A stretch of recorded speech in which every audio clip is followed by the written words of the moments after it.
Hello everyone.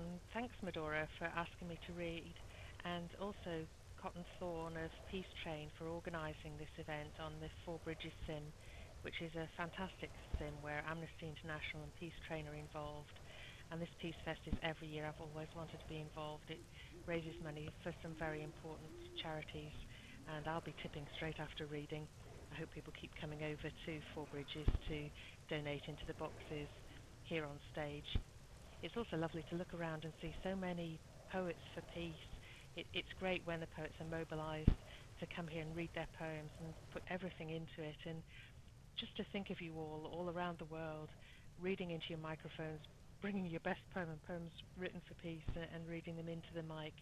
I found this a very difficult subject to write about. It seems it should be easy, peace, but it was very hard. But listening to everyone who's gone before me, you all seem so inspired, and you don't seem to have had the same problem I've had. And when I thought of writing about peace, I wanted to write the poems today to be inspired by this festival. And I spoke to my two sons, and when I said it to my son Stefano, he immediately said, "Oh, writing about peace, that's a really tricky subject.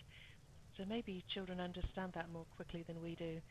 And he was right. So I started off by thinking maybe the only way to write about it is to write about how and why it's so difficult to write about peace. So my first poem is called Thoughts on Peace Fest. Thoughts on Peace Fest. They asked me to write a poem about peace. It should have been easy, but I found nothing new to say. So I looked up poems about peace, hoping for inspiration, but they were all the same. If they'd asked me to write about war, that would have been different. So many variations on a theme. The countless ways we can invent to make each other suffer. How we love those poems. Peace isn't like that. It has no varieties. When we find it, for a moment, for life, it's always the same.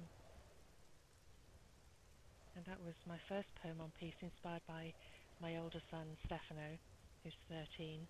And after we spoke about that, my second son, Danny, said, yes, writing about peace, that is difficult. I think the only way you could do that is to write about what's the opposite of peace, and then you can understand what peace is by the contrast. And Danny is 12, so I have a feeling children understand this perhaps better than we do. And he inspired this second poem, which is called Images of Peace, where I thought of the opposite of peace, so that I could contrast it. Images of Peace.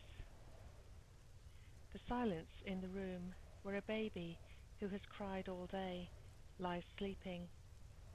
An empty house where the shouts and cries seem absorbed by wallpaper. The day you can go out in your own country or another country without fear of guns. A moment by the lilac in the sun that could be now or years ago or your own future. Before the baby cries again, the abuser returns, or the siren sounds. And that's my second poem called Images of Peace, which contrasts peace with the opposite of it. And I was struck by what Persephone said in her poems earlier, that when we think of peace, we think of war-torn countries, but peace is something we all look for in our lives. She mentioned handguns in America, and we have shootings in London too. So these things are all close to home.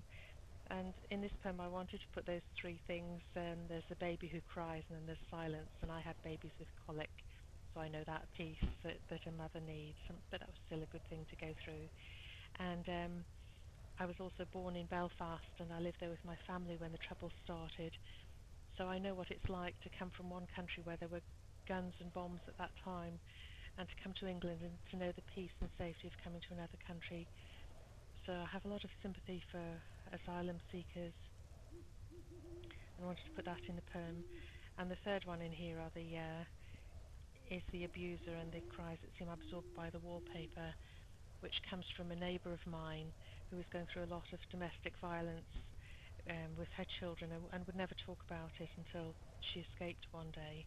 And she asked me to go back to the house as she was scared to go and pick up some of her things. And when I went in, it seemed so peaceful. The sun was shining through the window, and there was this brown wallpaper, and somehow I could just feel that violence absorbed by the walls, and the way the pictures weren't quite straightened on the walls reminded of the things that had gone on in that house, although it was peaceful. So that's where the images of peace come from in this poem.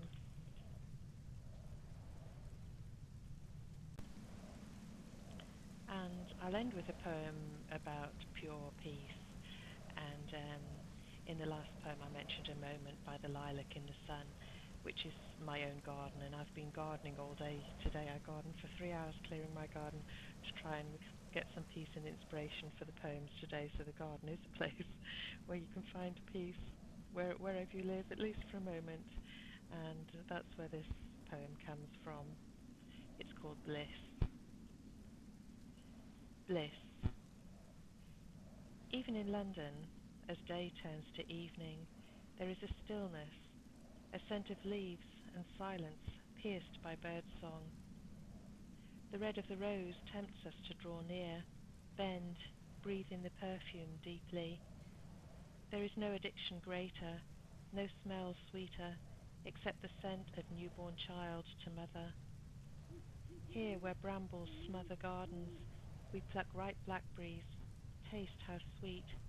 No taste is sweeter, except the taste we half remember of breast milk as infant eyes roll drunkenly up.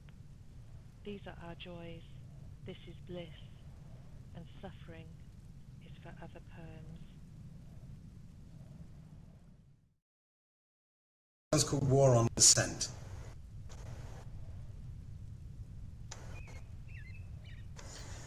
Excuse me, sir, I think there's an error.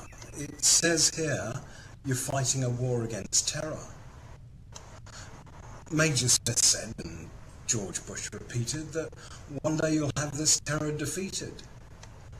But I didn't believe that it's terror you meant.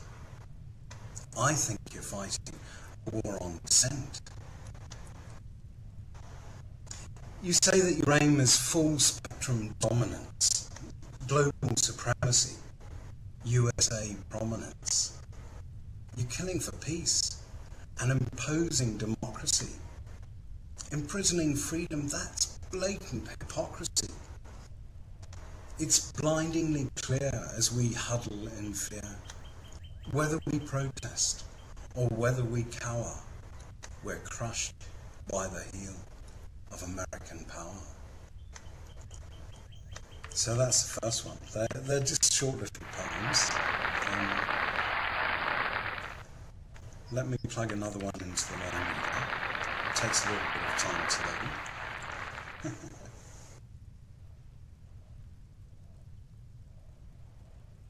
It might take a bit long to load with lag, actually.